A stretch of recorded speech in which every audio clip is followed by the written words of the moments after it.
آپ حضرات کے سامنے تفسیر بغوی لے کر کے عاجز حاضر ہوا ہے آج کی ہماری 8ویں نشست میں۔ اور تفسیر بغوی جو ہے جسے معالم التنزیل کے نام سے جانا جاتا ہے، اس کو عمومی طور پر تفسیر بغوی کہتے ہیں، مگر حقیقتاً اس کا جو اصل نام ہے معالم التنزیل، اس حدیث پاک کا نام ہے جس کو عمومی طور پر تفسیر بغوی کہا جاتا ہے۔ السلام علیکم ورحمۃ اللہ وبرکاتہ۔ الحمدللہ رب العالمین والصلاة والسلام علی سید الانبیاء والمرسلین وعلی آلہ وصحبہ اجمعین والحمدللہ رب العالمین۔ معزز سامعین کرام، شفیق بزرگوں اور عزیز ساتھیوں، آپ حضرات کے سامنے تفسیر بغوی لے کر کے عاجز حاضر ہوا ہے آج کی ہماری 8ویں نشست میں۔ اور تفسیر بغوی جو ہے جسے معالم التنزیل کے نام سے جانا جاتا ہے، اس کو عمومی طور پر تفسیر بغوی کہتے ہیں، مگر حقیقتاً اس کا جو اصل نام ہے معالم التنزیل، اس حدیث پاک کا نام ہے جس کو عمومی طور پر تفسیر بغوی کہا جاتا ہے۔ معزز سامعین کرام، قبل اس کے کہ میں تفسیر بغوی کے حوالے سے چند باتیں آپ کے گوش و گزار کروں، آئیے کہ امام بغوی علیہ الرحمۃ والرضوان کے حوالے سے چند باتیں گوش و گزار کرنے کی سعادت حاصل کی جائے گی۔ ابو محمد حسین بن مسعود البغوی 433 ہجری میں آپ کی ولادت ہوئی ہے یا 436 میں، اور وفات 516 ہجری میں آپ کی وفات ہوئی ہے۔ آپ شافعی ہیں اور ایران کے رہنے والے ہیں، اور مفسر قرآن بھی تھے، محدث بھی رہے ہیں، جو اپنی تفسیر بغوی کے باعث معروف اور مشہور ہے۔ آپ دولت عباسیہ میں ولادت باسعادت ہوئی ہے، اور فقہی مسلک کے اعتبار سے آپ شافعی ہیں، شافعی المسلک ہیں۔ امام بغوی علیہ الرحمۃ والرضوان کی ولادت ابو الفرا کی پیدائش، ابو الفرا آپ کا لقب ہے، تو آپ کی ولادت جو ہے جواہرات اور مارویت کے درمیان میں ایک علاقہ ہے، باغ شر جس کو کہتے ہیں، اس علاقے میں آپ کی ولادت ہوتی ہے۔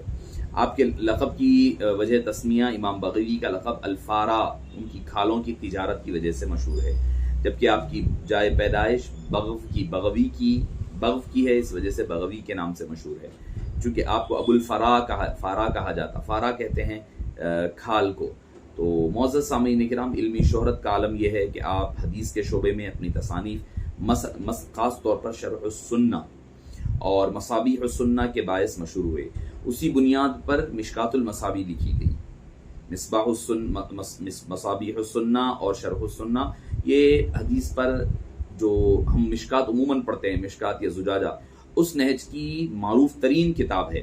مصباح السنہ تبریزی کی جانب سے کیے گئے اضافے کے ساتھ مشکات المصابیح کے نام سے مشہور ہوئی۔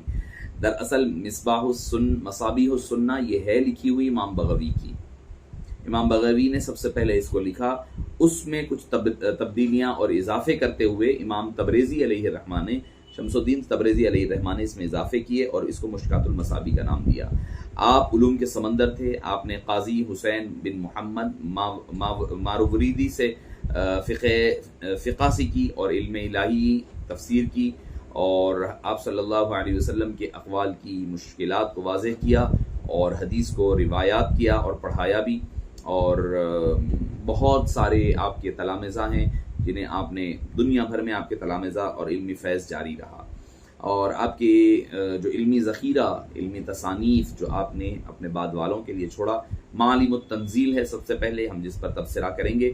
مشہور تفسیر ہے، بغوی کے نام سے مشہور ہے، قرآن کریم کی تفسیر۔ یہ بہت ہی مختصر اور بڑی ہی مبسوط تفسیر ہے، میں انشاءاللہ آپ کو اس کی چند خصوصیات بیان کروں گا۔ کتاب التہذیب امام شافعی کی، یہ کتاب فقہ کے بارے میں ہے۔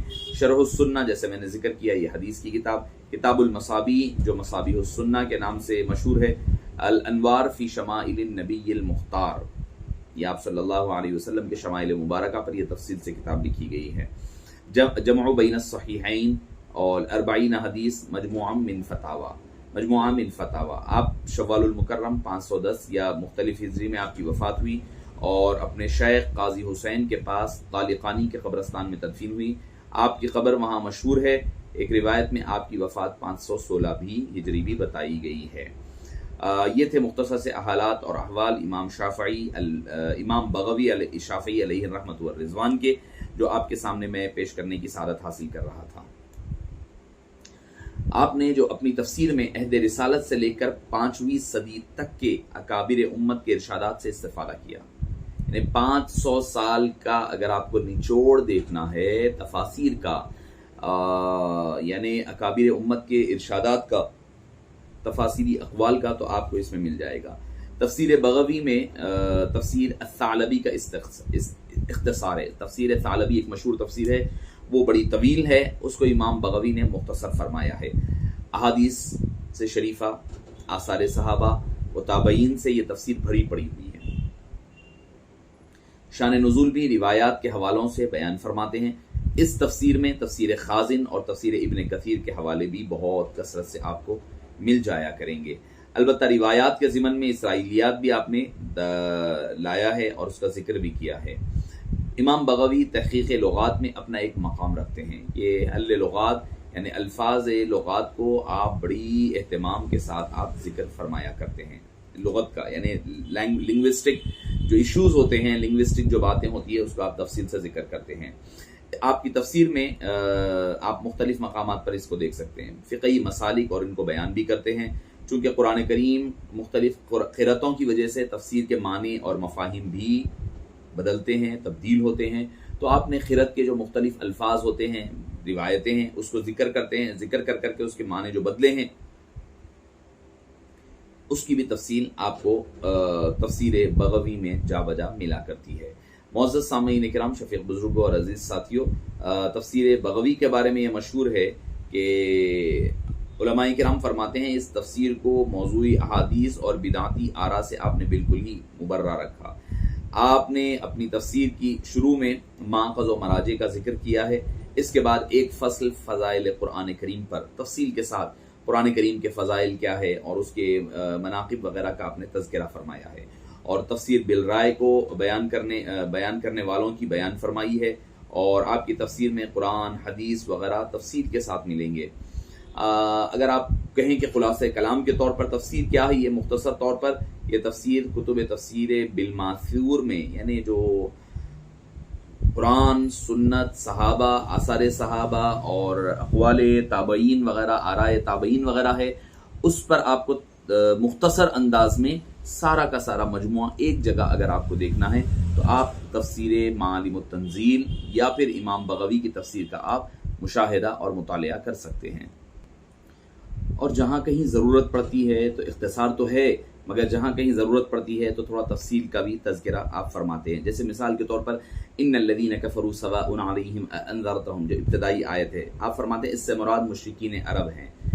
کلبی کہتے ہیں کہ اس سے مراد یہود ہیں، اور کفر وجود کے معنی میں ہے، یہود کے معنی میں ہے یعنی انکار کرنا، اور اس کا اصل معنی ستر ہے۔ اسی اعتبار سے رات کو کافر کا نام دیا گیا، کیونکہ وہ اپنی تاریکی سے چیزوں کو چھپا دیتی ہے، اور کسان کو کافر کہ وہ دانے کو مٹی میں چھپاتا ہے۔ پس کافر حق کو اپنے انکار کے ساتھ چھپاتا ہے۔ پھر اس کے بعد فرماتے ہیں کفر 4 قسم ہیں: کفر انکار، کفر جحود، کفر عناد اور کفر نفاق۔ آپ فرماتے ہیں کفر انکار یہ ہے کہ اللہ تعالیٰ کو بالکل نہیں پہچانتا اور نہ اعتراف کرتا ہے، اس کو کفر انکار کہا جاتا ہے۔ کہ آدمی جو ہے کفر انکار، جیسے کہ ابلیس ہے اور کفر یہود وغیرہ ہے، اللہ تعالیٰ فرماتا ہے فَلَمَّا جَاءَهُم مَّا عَرَفُوا كَفَرُوا بِهِ۔ تو کفر العناد یہ ہے کہ اللہ تعالیٰ کو دل سے پہچانے اور زبان سے اقرار کرے مگر اطاعت نہ کرے۔ اور جیسے کہ جس کا ذکر آپ فرماتے ہیں کہ جیسے حضرت ابو طالب ہیں، وہ ذکر فرما رہے ہیں کہ جیسے کہ وہ کہتے ہیں، حضرت ابو طالب کے اشعار کا انہوں نے پھر ترجمہ کیا ہے، اشعار کا تذکرہ کیا ہے۔ اور البتہ تحقیق میں جانتا ہوں کہ دین محمد صلی اللہ علیہ وسلم دنیا کے بہترین دینوں میں سے ایک دین ہے۔ حضرت ابو طالب کا قول تھا۔ آپ فرماتے ہیں کہ دل سے پہچانے اور زبان سے اقرار کرے مگر اطاعت نہ کرے۔ اکثر لوگ جو اعتراض کرتے ہیں نا، اکثر لوگ اعتراض کرتے ہیں کفر ابی طالب پر جو ہے، ایمان ابو طالب پر بڑا بحث کرتے ہیں۔ آپ کیا خوبصورت ترین، اور یہی بات ہمارے استاد محترم صدر الشیوخ علیہ رحمہ فرمایا کرتے تھے حضرت ابو طالب کے بارے میں، ایمان ابو طالب کے بارے میں، کہ وہ کتمان ایمان تھا، ایمان کو انہوں نے چھپایا تھا صرف اور صرف حبیب پاک صلی اللہ علیہ وسلم کے لیے۔ اگر ملامت لوگوں کی اور گالی کا خوف نہ ہوتا تو اے محمد مجھے پاتے کہ میں کھلے دل سے اور کھلم کھلا اقرار کر رہا ہوتا، قبول کر رہا ہوتا۔ کفر نفاق یہ ہے کہ زبان سے اقرار کرے اور دل میں عقیدہ نہ ہو۔ یہ چاروں کفر اس بات میں برابر ہے کہ جو شخص ان کفروں میں سے کسی ایک کفر کو لے اللہ تعالیٰ کی بارگاہ میں پہنچے گا تو اللہ تعالیٰ اسے سزا عطا فرمائے گا۔ سواء علیہم، ان کے نزدیک یہ بات برابر ہے، یعنی جو یہ کام کر رہے ہیں نا ان کے لیے برابر ہے۔ انذرتہم، ان کو آپ خوب خوف دلائیں یا ان کو نہ ڈرائیں۔ انذار کا معنی خوف دلانے اور ڈرانے کے ساتھ ساتھ آگاہ کرنا ہے، لہٰذا ہر منذر یعنی انذار کرنے والا معلم آگاہ کرنے والا ہے، اور ہر معلم آگاہ کرنے والا منذر یعنی ڈرانے والا نہیں ہے۔ اب اس پر تفصیلی گفتگو کرتے ہیں، تو میں نے آپ کو ان کی تفسیر کے حوالے سے ایک نقطہ بھی آپ حضرات تک پہنچ جائے، اسی لیے میں نے اس کا تذکرہ کر دیا ہے۔ تو خلاصہ کلام کے طور پر اگر آپ مجھ سے پوچھیں کہ تفسیر بغوی کیا ہے، جس میں آپ کو جو ہے قرآن کی تفسیر بھی ہے، حدیث بھی ہے، صحابہ کے اقوال بھی ہے، تابعین کے آثار بھی ہے، مستند روایتوں کا بیان بھی ہے، جیسا آپ کو الخازن وغیرہ، جیسا کہ امام خازن نے اپنی تفسیر وغیرہ میں ذکر کیا ہے۔ بعض مرتبہ آپ کو اسرائیلی روایات بھی ملے گی، کہیں تفسیر ملے گی، کہیں اختصار ملے گا۔